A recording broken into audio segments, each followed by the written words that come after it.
Way back at the launch of the PlayStation 2, a little game called SSX shocked the world by being one of the most high-energy, addictive snowboarding games ever released. Even those who would never dream of strapping on a real plank were hooked, and a new franchise was born.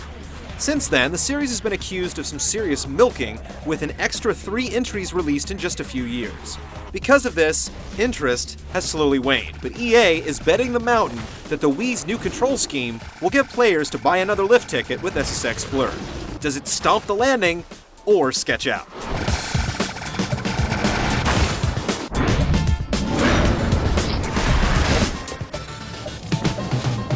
Just like prior games in the series, SSX Blur gives you just about every imaginable way to slide a waxed plank down a slope covered in snow. And best of all, this time you can use 2 as well. The primary single-player option is called Career. You begin as a lowly grommet with hardly any skills and just one mountain to tackle. Events are scattered all over the hill, and you can choose to ride to their location or simply select them from the map. The list of events includes slopestyle, where you attempt to garner as many trick points as possible, half-pipes, races, slalom, one-on-one, and just about every other permutation of snowboarding you can think of. As you complete each event in the first 3 places, new events are opened up, new riders are unlocked, skill points are awarded, and tournaments become available. The tournaments are the key to opening up the other 2 peaks in the game, and ultimately getting all the content. These events combine several disciplines, giving you a couple qualifying rounds before going for the gold. The tournaments can be difficult unless you've spent a lot of time at the other events peppered across the hill, where you can build up your speed, edge, tricks, and other abilities. If you'd rather play for fun, there's always the free ride option that will allow you to select any of the riders, courses, and events that have been unlocked. Or you can go head-to-head via split screen or take turns with hot seat multiplayer. Neither is especially in-depth, and there's no online play to speak of either. One obvious omission is the lack of any real narrative to the single-player option. Despite the fact that the rival and friend systems are still in place, there are no cinemas depicting the various characters talking smack. This has been a part of the series for some time, so it's confusing as to why it wasn't included in Blur. On the upside, the visuals are certainly a step up from most Wii games, with convincing powder effects, visual treatments, and an excellent sense of speed. The interactive soundtrack by breakbeat legend Junkie XL is also excellent, and overall, the production values are quite high. While it's disappointing that there's no real story to the game, no online play, and the multiplayer functions are weak, there's still plenty of snow on this hill.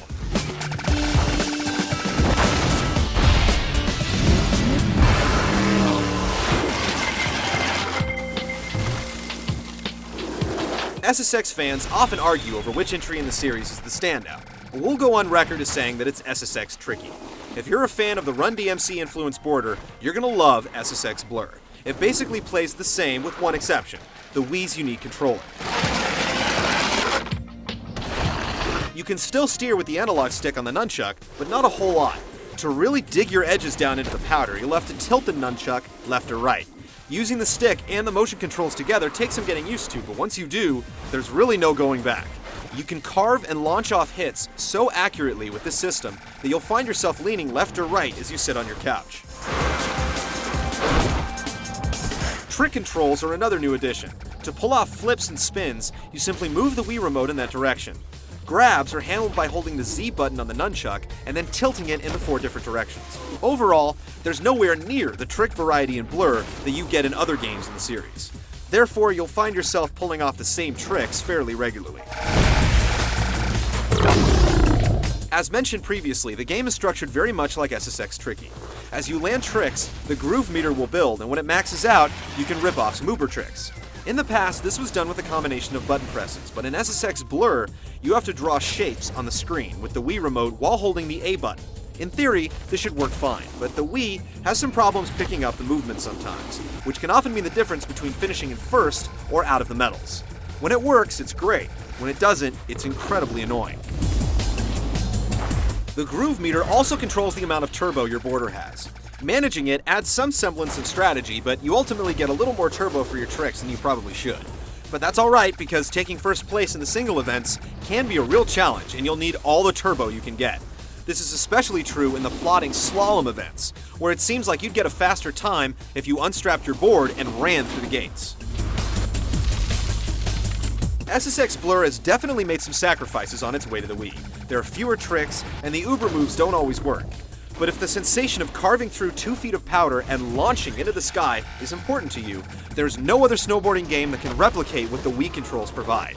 You'll catch a few edges while you're learning, but once you do, it's hard to put SSX Blur down.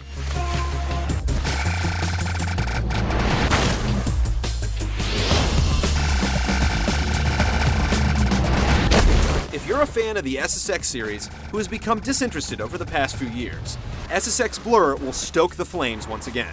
It replicates the feeling of sliding down a mountainside with eerie precision and manages to make other control schemes feel dated.